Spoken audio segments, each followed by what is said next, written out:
तो चलिए organic chemistry की दुनिया में गोता लगाते हैं। लेकिन आज कोई बोरिंग से फॉर्मूले या रटी रटाई बातें नहीं होंगी। नहीं, आज हम देखने वाले हैं एक पूरा का पूरा मॉलिक्यूलर ड्रामा जिसका नाम है राइमर टीमन रिएक्शन। तो तैयार हो जाइए क्योंकि कहानी बस शुरू ही होने वाली है। अब देखिए, हर ड्रामे में कुछ किरदार तो होते ही हैं। तो हमारी इस कहानी के मुख्य कलाकार हैं। दूल्हे के रोल में है फिनॉल, एक थोड़ा शरारती मेहमान है क्लोरोफॉर्म, और शादी संपन्न कराने वाले पंडित जी हैं हमारा बेस यानी NaOH। और इन सब के मेल से जो आखिर में बनता है वो है सैलिसिलडिहाइड। तो चलिए, जब सारे कैरेक्टर स्टेज पर आ ही गए हैं तो शो शुरू करते हैं। और इसी के साथ शुरू होता है हमारे नाटक का पहला एक्ट, विलन की एंट्री। जी हाँ, यहीं से कहानी में एक जबरदस्त ट्विस्ट आता है जहाँ हमारा असली विलन डाइक्लोरोकार्बीन पैदा होता है। तो इस कहानी की पहली चाल कौन चलता है? हमारे पंडित जी यानी बेस।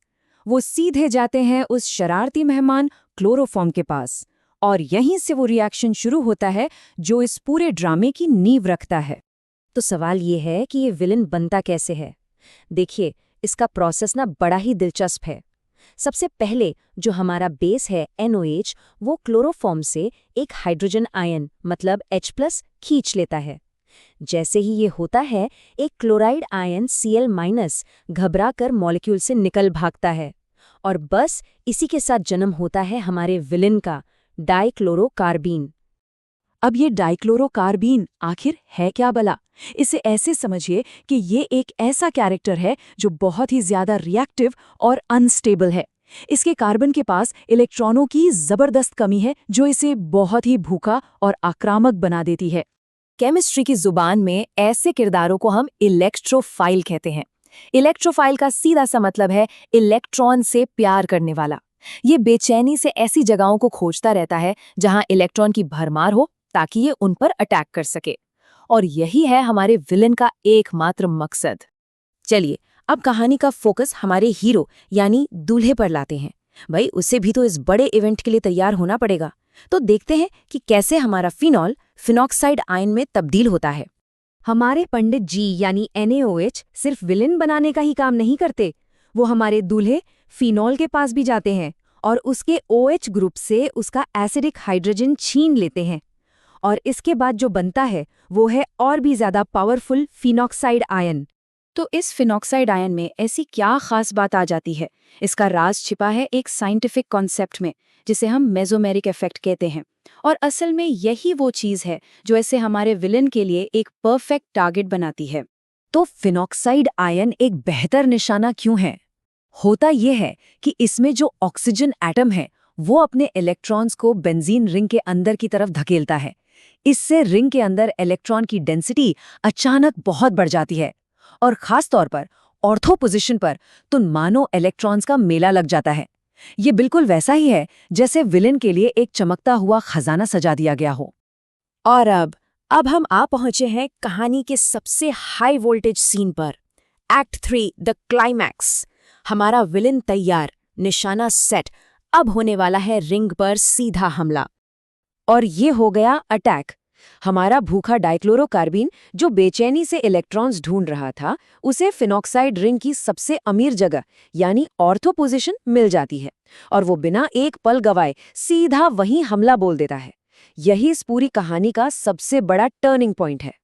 तो अटैक के बाद जो उथल-पुथल मची, उसके बाद अब कहानी अपने अंजाम की तरफ बढ़ रही है।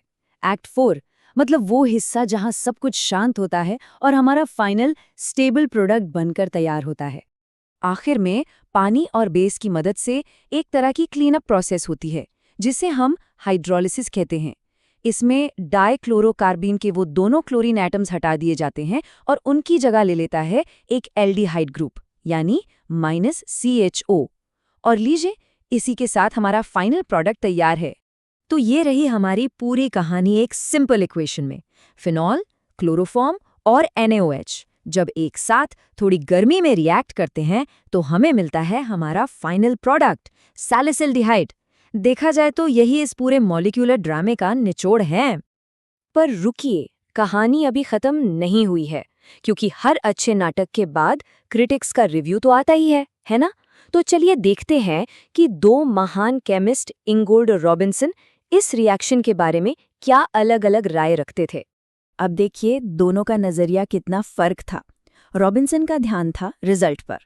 अरे वाह, फिनॉल से एक खुशबूदार तेल बन गया। लेकिन इंगोल्ड ने चीजों को और गहराई से देखा। उन्होंने समझाया कि भाई ये इतना सिंपल नहीं है, ये असल में एक इलेक्ट्रोफिलिक सब्स्टिट्यूशन रिएक्शन है, जहां असली खेल उस कार्बीन के अटैक का है। अच्छा, अब जाने से पहले एक बहुत ही मजेदार बात, ये एक प्रो टिप समझ लीजिए।